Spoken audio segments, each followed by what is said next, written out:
Okay, so we are on page 901, Parshas Matos and Parshas Masei and Rosh Chodesh. And it begins in verse 2, page 901, verse 2. Hashem spoke to the heads of the tribes of the children of Israel, saying, "This is the thing that Hashem has commanded. If a man takes a vow to Hashem or swears an oath to establish a prohibition upon himself, he shall not desecrate his word. According to whatever comes from his mouth, shall he do." And here it says specifically, the Hebrew here is yider neder, that he takes a vow. And just as a little bit of an introduction to this topic, the topic of vows, and that is that the Gemara speaks out that there are really two types of ways that a person makes themselves, make something prohibited or uses their words to cause a mitzvah or a prohibition. And the terms we use for them are nedarim and shvuas. So we could say that a person makes a neder or makes a shvua, and these are both different forms of oaths, but there's a big difference between the two. A shvua is what we'd usually consider, what we'd usually talk about when a person swears. So, and I hear this all the time, unfortunately, because like we'll talk about, it's not a good thing. And, you know, you hear people say, "I swear to God this, I swear to God that." And that is what we would call a shvua. It's an oath. A person asserts something using the name of Hashem. And the mechanism of a shvua, of this kind of oath, is that a person obligates themselves to do something or obligates themselves to not do something, or makes a statement of fact with the name of Hashem. For example, they say that they swear that the following is true. Or they say that they swear they will do something, or they swear by Hashem that they won't do something. These are all examples of shvuas. That is not necessarily what our Parsha is talking about. The Parsha uses a lashon of ki yider neder. They make a neder, they swear an oath, and that's a different form of an oath. This form of an oath is that they say that they are making something prohibited. And there is a subtle difference between the two. In yeshiva speak, we would call it the difference between a gavra and a chefza. And to explain, that means that when a person makes a shvua, they make a shvua oath. They say that by Hashem's name, the following is true. By Hashem's name, they won't do something. They're talking about themselves doing an action, and what they're doing is they're prohibiting themselves from doing that action. They're saying that they swear by Hashem that they will not do that. So they're saying that that person will not do the action. A neder has a different mechanism. A neder actually makes the thing itself a prohibited object to themselves. And a person says that, let's say, if they make a neder, they say that they make the following object prohibited to them, like a carbon, like an offering. And only through their words, they have the power to do that and make that object prohibited to themselves. And there are really two types of nedarim, two types of these neder oaths. And one of them is that a person can make anything prohibited to themselves. So they can say that about anything, like they make that chair prohibited to themselves, and they would be prohibited to derive benefit from that chair. A person can make a neder. They could say that they prohibit any fruits on themselves. And from that point forward, any fruit would be prohibited. There would be a Torah prohibition against them consuming any fruit. A person cannot say, though, that I am making all fruit prohibited to that God.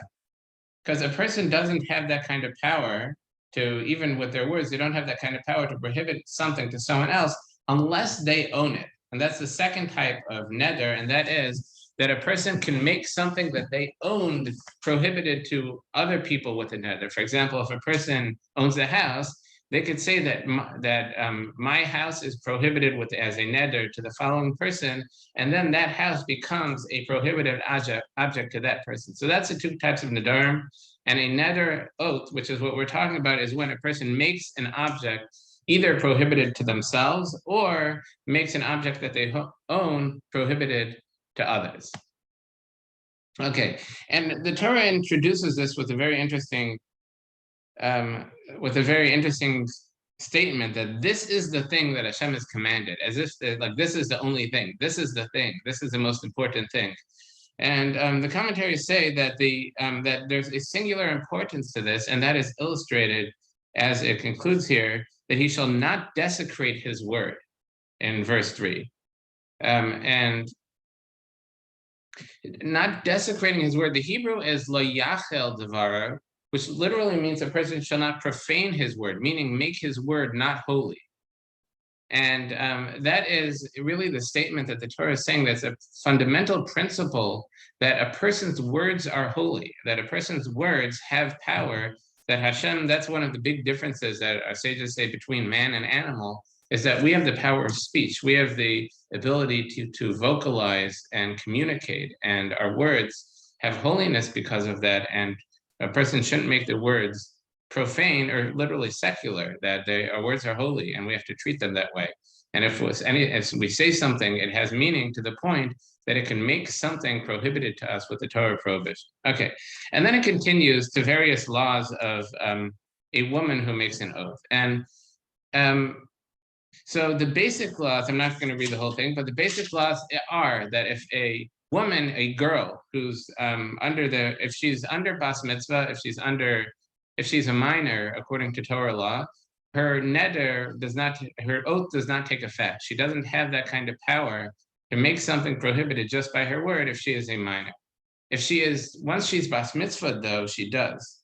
And if she's bas mitzvah, but has not reached in a later stage of physical development called a bogeres, where she's fully an adult, during that time, her father has the ability to nullify her vow during the day that he heard it, as the Torah says in verse 4. But if a woman will take a vow to Hashem or establish a prohibition in her father's house in her youth being really those 6 months from the time she's bas mitzvah, at 12 until 12 and a half or so, and her father heard of her vow or the prohibition that she established upon herself, and her father was silent about her, then all her vows shall stand, and any prohibition that she established upon herself should stand.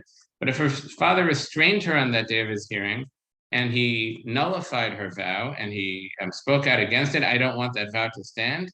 So then on the day of his hearing, all her vows and prohibitions she established upon herself shall not stand. Okay, so that's the... if she's unmarried from about 12 to 12 and a half. In verse 7, if she shall be married to a man and her vows were upon her, or an utterance of her lips, by which she had prohibited something upon herself, and on page 903, and her husband heard on the day he heard he was silent about it, then her vows shall stand, etc.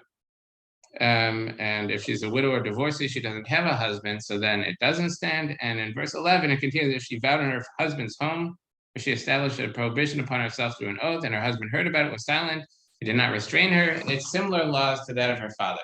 So the first time that it spoke about her husband, it was talking about before they were actually fully married, when they were in an in-between state of marriage called after erisin, after betrothal, but before nisuin, before full marriage. During that time, both her father and her husband both have to nullify the vow in order for it to be nullified. Once she's in her husband's home, meaning they're fully married, they reach that full stage of marriage, which we do them both together, but that's the stage of the chuppah. So from that point forward, she's completely out of her father's domain, and any issues are between her and her husband. So at that point, her husband has the sole rights to nullify her vow, but those rights are limited. And the Gemara says, the Talmud says that a husband is only able to nullify the vows of his wife if it is a vow that would afflict herself, if it would be an affliction for her to fulfill it. And one example that the Gemara gives is something that I said before, that if she vows, let's say, that she won't eat any fruits. So that would be considered a vow that's an affliction of her body, and a husband's able to nullify that. Or if it's a vow that's relevant to the relationship between her and her husband, in that case also the husband's able to nullify the vow. For example, if she would use a vow in a way that would prohibit marital relations between her and her husband, so that also the husband would be able to nullify, because that's a vow that would get between her and her husband that's relevant to their relationship. But other vows that are not, once again, that aren't about afflicting herself and aren't about relationships between her and her husband, that the husband is not able to nullify. And just to conclude, that it begins the section begins in verse 3. If a man takes a vow to Hashem, and that's a key word there, a vow to Hashem, And our sages say that vows are something that are very strongly looked down upon by the Torah. And it seems like a very righteous thing that a person might say that and might take a vow that they're not gonna, like we said, a person feels holy and they're saying that they're gonna make a vow that they won't eat meat, let's say, or they won't drink wine, something along those lines. That it sounds like a very holy thing, but our sages say it's actually something that's very much frowned upon by the Torah. And one of the expressions used by the Torah, it's actually a Talmud Yerushalmi, is that is it not enough what the Torah prohibited that you have to go looking for new prohibitions? And there are really two aspects to this problem. One of them is that we have a Yetzer Hara, we have an evil inclination, and we know that we have this inclination that's challenging us to and driving us away from keeping the laws of the Torah. And our job in this world is to resist that, to overcome that. So why should we be looking for new areas where we could possibly stumble? If we have all these laws of the Torah that are given by the Torah, we've accepted the Torah, these are what we have to do, and it's difficult. We know that it's difficult, and there's sometimes we stumble. Why look for new areas, and we're just creating new dangers for ourselves? So that itself is problematic. And also, there's another aspect, this the Kli Yakar speaks out, is that why would someone be prohibiting things to themselves that aren't prohibited to other people? It must be that they feel that they're above other people, that other people, like the Torah is enough for them, but I'm above that, so I need more prohibitions. And that is an expression of arrogance that's inappropriate. And therefore, the Kli Yakar speaks at length about how a person who swears these oaths is expressing their arrogance and how they feel they're above other people. And so it's frowned upon by the Torah, by our sages, and the Gemara speaks out excessively about how a person should not make oaths. The Gemara says that if a person makes an oath, they make the oath of the righteous. They say, I want the oath of the righteous. It says it doesn't take effect because the righteous don't make oaths. They don't swear oaths. It's a bad thing to do. And since I've studied this, I've studied the tractate of Nedarim and the tractate of Shavuos and the Talmud. It always disturbed me when I hear people just that's it, even not among the Jewish people, just talking in that way, just like people say, I swear to God this, I swear to God that, I swear to God. It's disturbing that it's something. Our words are holy, especially when we speak out. Especially when we're talking about the name of Hashem and making statements that are in the name of Hashem. So it's not something that we should take lightly. It's one of the 10 Commandments is don't take the name of Hashem your God in vain, referring to a false oath, swearing falsely, or even swearing unnecessarily. And it's something that we should be careful of. Then. Okay, so now moving on. On page 903, chapter 31. It states, Hashem spoke to Moshe saying, take vengeance for the children of Israel against the Midianites. Afterwards, you will be gathered unto your people. So we were actually commanded earlier in Parsha Pinchas that on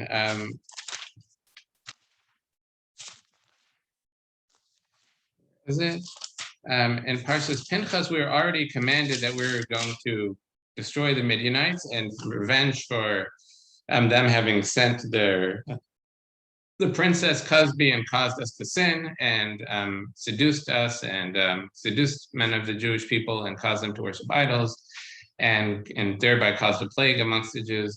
So we were commanded to avenge ourselves. Now is where it's actually taking place. This revenge is taking place. But the commandment of Hashem was to take revenge against the Midianites. And in page 905, afterward you will be gathered unto your people. So Hashem told them that you're not going to die before doing this. So this is part of your life's mission. That now the Midianites caused the Jews to sin and thereby caused many to die. It's something that has to be taken care of during your life, which implies that if you don't take care of it right away, you're going to live longer. Yet it continues in verse 3. Moses spoke to the people, saying, arm men from among yourself for the legion, that they may be against Midian, to inflict Hashem's vengeance against Midian. 1,000 from a tribe, 1,000 from a tribe, for all the tribes of Israel shall you send to the legion. And Rashi speaks out here that even though Hashem told Moshe that he won't die before they take revenge against Midian, after this you'll be gathered to your people, you're going to die. Still, Moshe commanded the people joyfully to go about doing it. And the commentaries ask, where do we see in the Torah that Moshe did it joyfully? It says that Moshe did it. Where do we see the joyfulness in Moshe telling them And the Kli Yakar answers that if you look carefully at the way Hashem commanded Moshe, back on page 903, verse 1, it says, verse 2, I'm sorry, it says, take vengeance for the children of Israel against the Midianites. But when Moshe commanded the Jewish people, it says in verse 3, arm men amongst yourselves for the legion that they may be against Midian to inflict Hashem's vengeance against the Midian. So whereas Hashem commanded Moshe to tell the people to avenge themselves, Moshe told the people to avenge Hashem's honor. And he says that was something that Moshe realized would inflame the people's passions to greater extent, that if they're fighting for themselves, that's one thing. But if they're fighting for Hashem's honor, then they'll really take it seriously. And that shows the joy that Moshe took in commanding, that he made sure to tell the people that they're not just avenging themselves, they're avenging Hashem's honor. Okay, so in verse 5, so there were delivered from the thousands of children of Israel, 1,000 from each tribe. And in verse 6, Moshe sent them 1,000 from each tribe for the legion, them and Pinchas, son of Elazar the Kohen, to the legion, and the sacred vessels and the trumpets for the sounding in his hand, that he sent Pinchas to lead the people in battle. Why specifically Pinchas? And there's a two-part question there. Why Pinchas? Why didn't Moshe lead it himself? And why was it Pinchas, not his father, Elazar, who was the Kohen Gadol? So the commentaries answer, Rashi answers, that Moshe was not the right person for the job for fighting against Midian, because Moshe himself was brought in by Midian and protected by Midian in his time of great need. That when Moshe was young, so he was chased out of Egypt after word got to Paro that he had killed an Egyptian taskmaster. So Moshe fled Egypt, and where did he go? He went to Midian. That's where he met Yisro and Yisro's daughter Zipporah. He married the daughter of Yisro, who was a Kohen Midian, a priest of Midian. So Moshe was sheltered by Midian when he was in exile, when he was chased out of Egypt. So because of that, it would be improper for Moshe to be leading a battle against Midian, against the people who took him in. So therefore, Moshe couldn't do it. So why Pinchas, specifically, not Elazar? So our sages say that Pinchas started the revenge. And he started the revenge by killing Zimri and Cosby, the two people who were sinning, the man from the tribe of Shimon who publicly took Cosby, and Cosby, who was a princess of Midian. So because he started the job and he started the revenge against Midian, so it was appropriate for Pinchas himself to finish the job. So he led them in battle. So in verse 7, on page 905, they massed against Midian as Hashem had commanded Moshe, and they killed every male. They killed the kings of Midian along with their slain ones, Avri, Rechem, Sur, Hur, and Reva, the 5 kings of Midian, and Bilam, son of Baar, they slew with the sword. So Bilam was fighting along with Midian, and they killed the 5 kings of Midian along with Bilam. And our sages point out something very interesting here, is that in verse 8, it mentions Sur as being one of the 5 kings of Midian. In Parshas Pinchas, it calls Sur, it mentions Sur also there. Is it? So right at the beginning of Parshas Pinchas, getting there. It says then in this is on page 877, verse 18. It says, for they harassed you through their conspiracy that they conspired against you in the matter of Pa'ar and in the matter of Cosby, daughter of a leader of Midian. So Cosby, the princess who was sent, it calls her the daughter of a leader of Midian. That's literally Nasi Midian, which means a leader or prince, however it doesn't call him a king there, it calls him a leader. The first time he's mentioned was actually earlier on page 875 in Balak. It says, then verse 6 on page 875, behold, a man of the children of Israel came and brought a Midianite woman near to his brother at the side of Moshe. And it just calls her a Midianite woman. So she went from a Midianite woman to, and then in Parshas Pinchas, she was, I'm sorry, and backing up and a little bit forward on page 877 in Pinchas, so she went from being a Midianite woman. On page 877, beginning of Pinchas in verse 15, It says the name of the slain Midianite woman was Cosbi, daughter of Tsur, who was head of the peoples of her father's house in Midian. He was the head of a family. A few verses later, like we mentioned, in verse 17, that's in verse 15. In verse 17, it says, and still on page 877, actually verse 18, it says the daughter, Cosbi, daughter of the leader of Midian. So he went from being just a regular woman to the daughter of a leader of a family to the daughter of a leader of the country of the nation of Midian. And now it's calling him a king. So he kept on getting promoted. And I say to say this goes to show that those amongst the nations of the world, those who harass the Jews are rewarded by their country. That because he harassed the Jews, he kept on getting promoted until he was the king. He was one of the 5 kings. Okay, moving on. So in verse 9, the children of Israel took captive the women of Midian and the young children and all the cattle and flocks and all the wealth they took as spoils. All the cities of their habitations, the palaces, they burned in fire. They took the booty, that means the spoils of war, and all the captives of the people and animals they brought to Moshe, to Elazar the Kohen, and to the assembly of the children of Israel. The captives, the animals, the booty of the camp at the plains of Moab, which was by the Jordan near Jericho. So they plundered the cities and brought the plunder to Moshe. And I say to say this is showing their righteousness. They didn't keep any from themselves. They brought it all to Moshe for Moshe to divvy it up. And in verse 13, Moshe and Elazar the Kohen, the leaders of the assembly, went out to meet them outside the camp. And Moshe was angry with the commanders of the army, the officers of the thousands, officers of the hundreds who came from the legion of the battle. And in verse 15 on page 907, Moshe said to them, "Did you let every female live?" He said, it says that they killed the males, meaning the adult males, but they let the females and the children live. And Moshe said, "Why did you let them live? Behold, they caused the children of Israel by the word of Bilam committed betrayal against Hashem regarding the matter of Par and the plague occurring in the assembly of Hashem." He said, how could you have let the children live? They were the women live. They were the ones who really caused the troubles. That they were the ones who seduced the Jewish people and caused them to sin in that way, and also caused them to worship idols following their seductions. How could you have left them alive?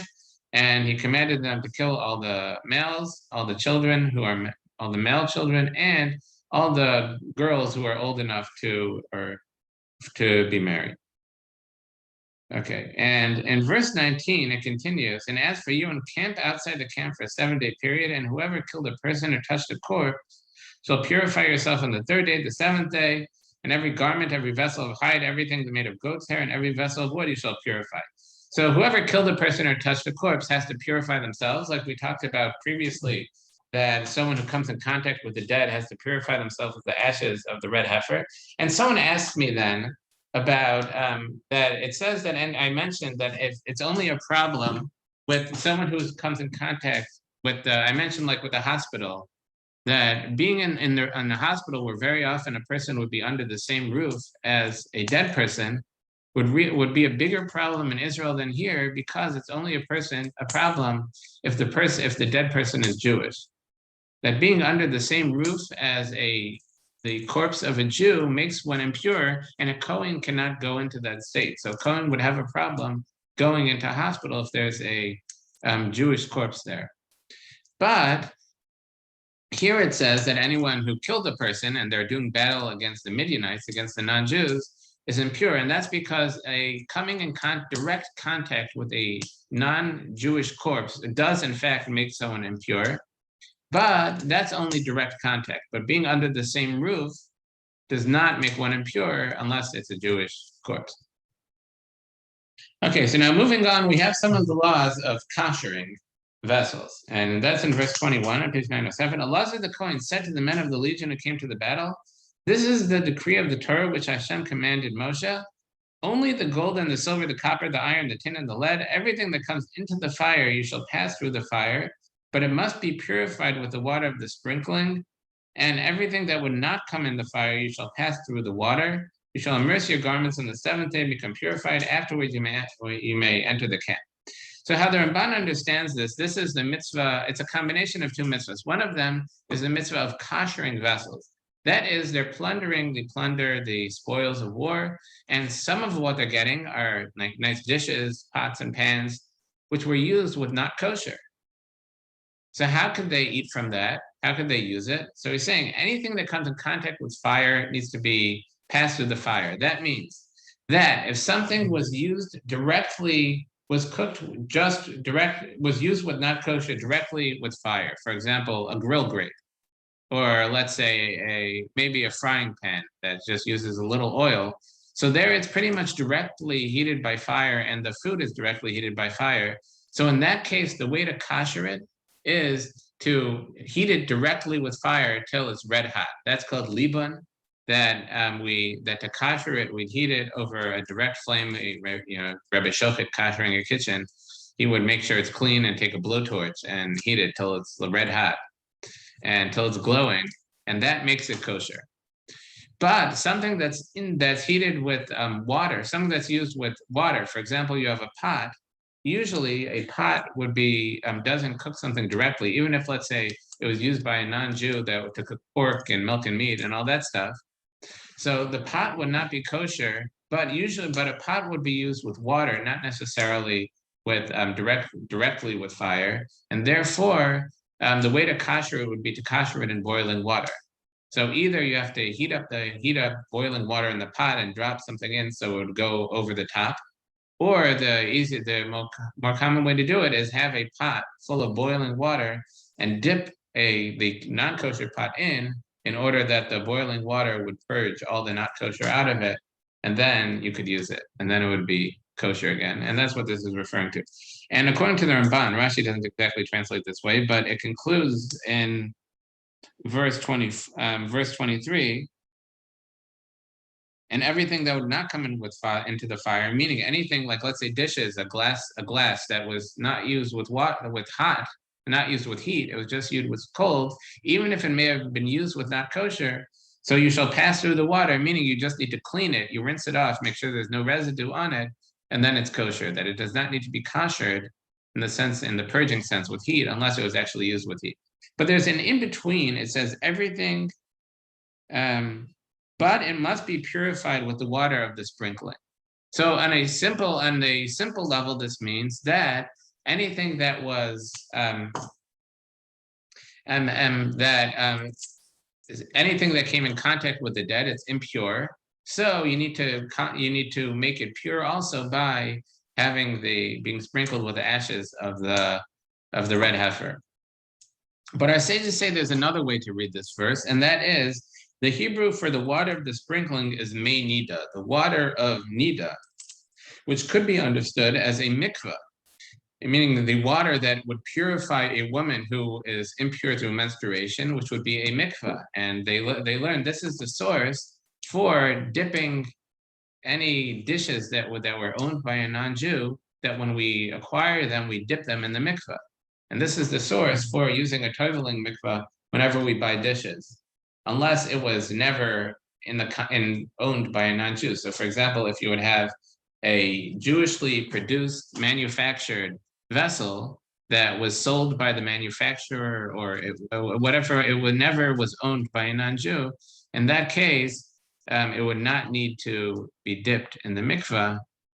But here it's saying what they captured from the Moabites would need to be dipped in the mikveh when we acquire it.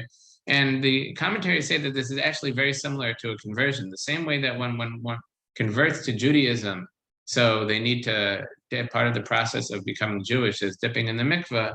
Here also, when a vessel becomes part of a Jewish home, part of a Jewish household, it also has to be dipped in the mikveh. Okay, and then most of the rest of the Parsha is discussing for the next few pages, discussing how exactly they split up the spoils of war. We'll skip most of that. But on page 909, verse 48, it states, the commanders of the thousands and the legions, the officers of the thousands, the officers of the hundreds approached Moshe. They said to Moshe, page 909, verse 49, they said to Moshe, your servants took a census of the men of war under a command, and not a man of us is missing. An incredible miracle that all the soldiers who fought against the Midianites, not one was missing in battle. Nobody died, nobody's missing. Everybody's still here. And in verse 50, so we have brought an offering for Hashem, what any man found of gold, ankles, bracelet, ring, clasp, to atone for our souls before Hashem. that it is incredible, their gratitude that not a single person was missing. They brought a gift of some of the plunder to Hashem. Okay, now on page 911, verse 32, chapter 32, another incident in the Parsha. It states that the children of Israel, the children of Reuben, children of Gad, had abundant livestock, very great. They saw the land of Yazah, the land of Gilead, and behold, it was a place for livestock. And they said, we want this land instead of a part in the land of Israel proper, meaning the Jewish people had conquered a vast amount of land from the Amorite kings, Sichon and Og, which are really a part of Israel. It does have a lot of the holiness of Israel. It was part of what the Jews conquered as our homeland. And they said that rather than having a portion in Israel proper, they said, we have a lot of cattle and flocks, and this is perfect for us. This land is perfect for grazing cattle. And rather than going into the land of having a part in the mainland of Israel, they wanted this part of the land for themselves. And in verse 6, Moshe got angry with them for this. And Moshe said to the children of God, the children of Reuben, shall your brothers go out to battle, but while you settle here? Why do you dissuade the heart of the children of Israel from crossing the land that Hashem had given them? This is what your fathers did when I sent them from Kadesh Barnea to see the land, that when Moshe sent the spies to the land of Israel, they came back with an evil report about how difficult it would be to conquer and how the people there are giants. And they destroyed the morale of the Jewish people to the point that they said, let's go back to Egypt rather than conquering the land. And so Moshe is telling them, so now that you're here, we're getting ready to enter the land of Israel. These powerful God were great warriors, and Reuben, the firstborn, were also great warriors. You're telling the people that you don't want to go to fight in the conquest in the land of Israel. Again, that's going to cause the people to lose morale, and you're just following in your father's footsteps. So on page 913, it states in verse 16, they approached him and said, pen for our flocks shall we build here, and our livestock and cities we'll build here for our livestock and cities for our small children. We shall arm ourselves swiftly in the vanguard of the children of Israel until we have brought them to their place, and our small children will dwell in the fortified cities before the inhabitants of the land. We shall not return to our homes until the children of Israel have inherited every man his inheritance. For we shall not inherit with them across the Jordan beyond, for our inheritance has come to us from the east bank of the Jordan. So they clarified to Moshe that they are not going to settle here and not go fight with the rest of the Jews in the conquest of the land of Canaan. They said, on the contrary, we'll lead the battle. We'll go in the vanguard. We'll be on the front lines fighting for the land of Canaan. But let us at least build pens for our livestock and cities for our wives and children to settle in. And they'll stay behind. They'll be living here, but we'll fight, and we won't leave until the land is until the land is conquered and divided amongst the tribes. Then we'll go back to this land on the other side of the Jordan that we have selected. And Moshe agreed with that. Just he had some rebuke for them, that they said that they want to build pens for their livestock and cities for their wives and children. They implied that their livestock was more important. So Moshe said to them, in verse 24, build for yourself cities for your small children and pens for your flocks. He said, be careful with your priorities. Make sure that you prioritize your children and your wives over your flocks. And they answered him in verse 25 that your servants shall do as my Lord commanded. Our small children, our wives, and our livestock, all of our animals will be there in the cities of Gilead. So they answered him, you're right. And they prioritized this time their wives and children. Okay, and Moshe commanded this. And then the Parsha ends. It's really an interesting section. On page 915, verse 34, it says, the children of God built Dibon, Ataros, and Aror, the Aros Shafan. They built some fortified children. And in verse 39, fortified cities. And in verse 39, it says, the children of Machir, son of Menashe, went to Gilead and occupied it and drove out the Amorites who were in it. Moshe gave the Gilead to Machir, son of Menashe, and he settled in it. Yair, son of Menashe, went and occupied their villages and called them Chavas Yair. Nava went and occupied Kenas and her suburbs and called it Nava after his name, which is, very detailed. Who are the people who conquered it? How they named the cities? So, where is it here? So these last two verses, our sages comment that it says in Nava in the last verse in this Parsha, verse 42, went and occupied Kenas and her suburbs and called it Nava after his name. If you look at the in the last verse in the Hebrew, the one of the last words is Vayikra La. He called it Novach Bishma. He called it Novach after his name. The La there, the Hey, it's the second to last word on the second to last line. Is the Hey does not, you'll notice the Hey does not have a dot in it. And usually a La would have a dot. The Hey would have a dot. The dot makes it possessive, which is sometimes very important. When you're reading some words, sometimes there are words that, for example, the word Isha, which could have two meanings that are kind of the opposite. Isha without a dot in the Hey means a woman. With a dot in the Hey, Isha, with a dot in the Hey, it's possessive, and then it means her husband. So without a dot, the same word, just without a dot, means woman, and with a dot means her husband. Just the dot in the Hey makes it possessive. Here, there's no dot in the Hey. Our sages say that it's a softer possessive because the name did not last. He says he called the name Novach, but the name didn't last. Whereas the name Chavas Yair in the previous verse did last. So what's the Torah telling us with that? So I think it's from Shimon Schwab comments that the Torah is telling us that what's the difference between Yair, son of Menashe, what he did, and what Novach did? So Yair called the name he conquered the cities and the villages and called them Chavas Yair, which means the villages of Yair. So he named them after himself, but not just, he didn't call them Yair. He called them the villages of Yair. Whereas Novach, instead of calling it the city of Novach, he just called it Novach. Meaning that where Yair saw it as a possession, meaning Novach saw it as his identity. He called it his name. He felt that these cities were so strongly associated with him that they were his identity. And when a person has that kind of arrogance that this is my identity, so that doesn't last. But if a person just attaches themselves to something without identifying as that thing, that's where it lasts. Okay, so now the next Parsha is Parsha's Masei, page 919. So it begins, chapter 33, verse 1. These are the journeys of the children of Israel who went forth from the land of Egypt according to the allegiance under the hand of Moshe and Aaron. And Moshe wrote their going forth according to their journeys at the bidding of Hashem, and these were their journeys according to their going forth. And it enumerated every leg of their journey as they wandered through the desert. And it goes through it at length. 1649 verses till and it through verse 49 on page 921.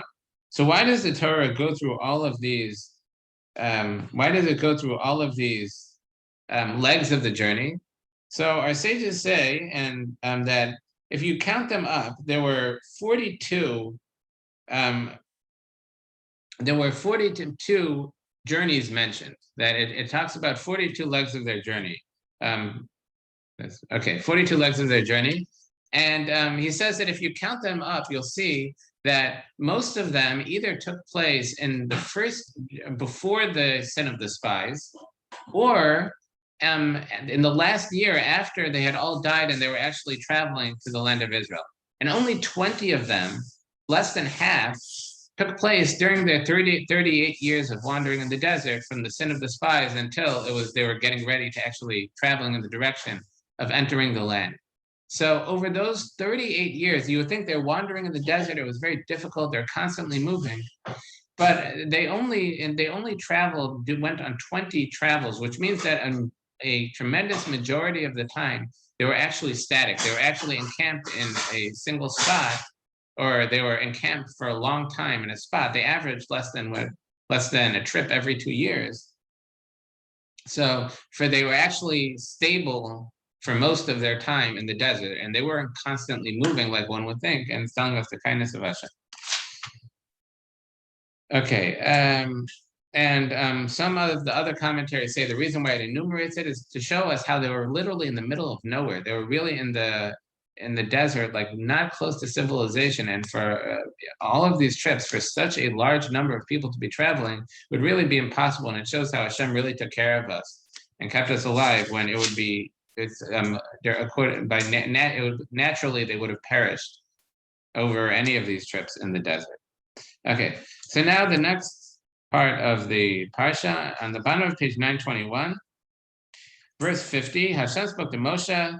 In verse 51, speak to the children of Israel and say to them, when you cross the Jordan to the land of Canaan, you shall drive out the inhabitants of the land before you. You shall destroy all their prostration stones, their molten images. You shall destroy all your high places, shall you demolish. You have to destroy all the idolatry that is in the land. Okay, and on page 923, chapter 34, it gives the exact borders for the land of Canaan that was given to the Jewish people that they were supposed to conquer. And we're not going to go through this. This is very detailed geography, all the geographical landmarks for what the borders of the land of Israel were supposed to be. Okay. And where are we?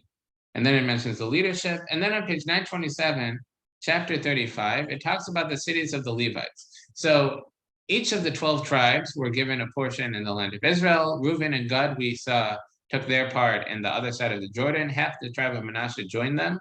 The Rabbi actually says that after Reuben and Gad took their part, it was a vast amount of land, and it was really too much for those two tribes.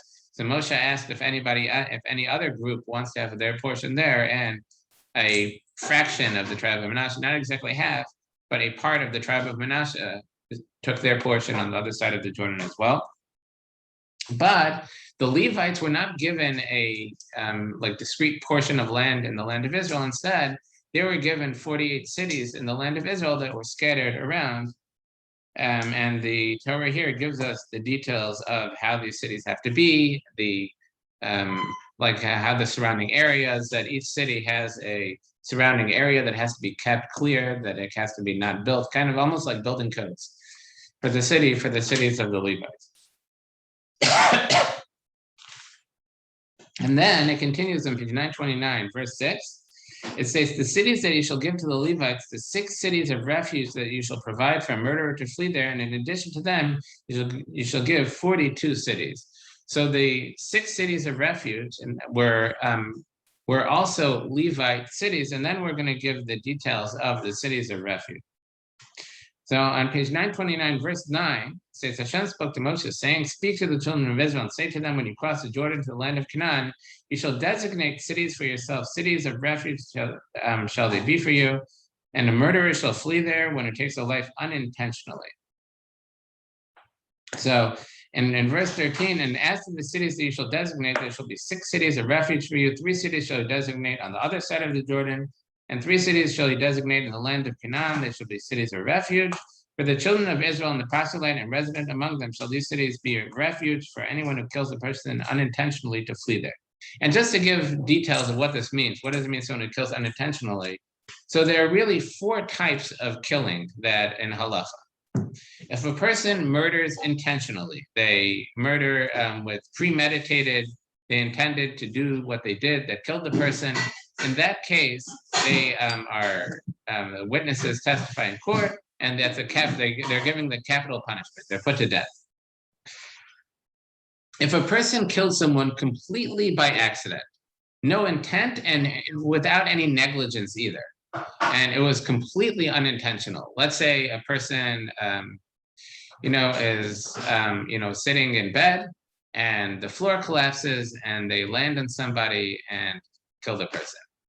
So there's no negligence involved, and that's called an onus. It's called an accident. And in that case, there's no nothing held against the person. They're all clear.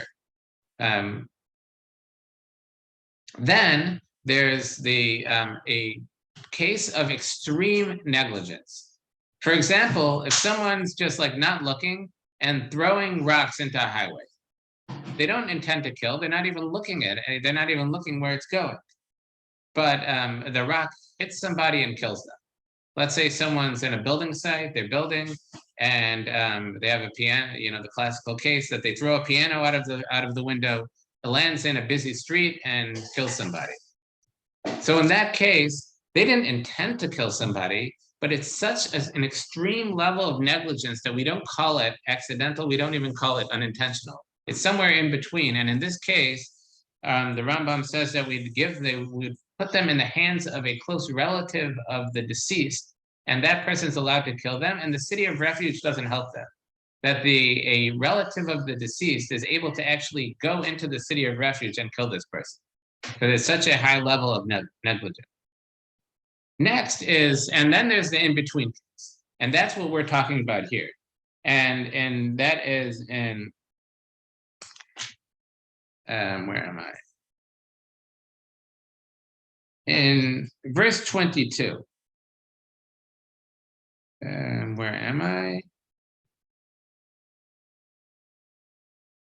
And so now in verse 22 on page 931, but if with suddenness and without enmity, without any hatred, without intention, did he push him or he hurled any implement upon him without ambush or with any stone to which he could die, without having seen and caused it to fall upon him and he died, he was not his enemy, did not seek his harm, then the assembly shall judge between the assailant and the avenger of his blood, according to these laws.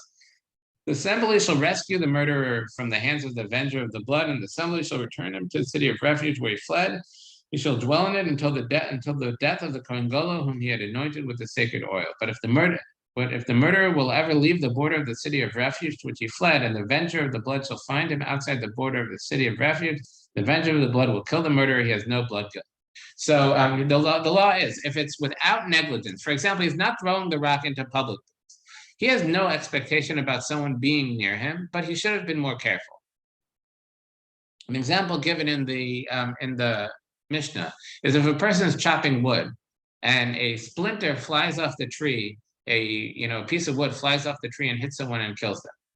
He maybe should have been more careful that when someone's chopping down trees, they have to make sure that there's nobody around in a place that they could get hurt.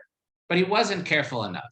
So he's not exactly negligent to the point of like, this is ridiculous, and he's close to having killed the person intentionally, but at the same time, it's not accidentally. There is an element of negligence. So in that case, the Gol Hadam, a close relative of the victim, is allowed to kill the person until he flees to the city of refuge, in which case they would judge him. And if they decide that it was negligent, but not completely negligent, so he would have to stay in the city of refuge until the death of the Kohen Gadol. If he ever leaves, then the close relative is allowed to kill him. Okay? And let's see. And then the Parsha ends on page 933, chapter 36.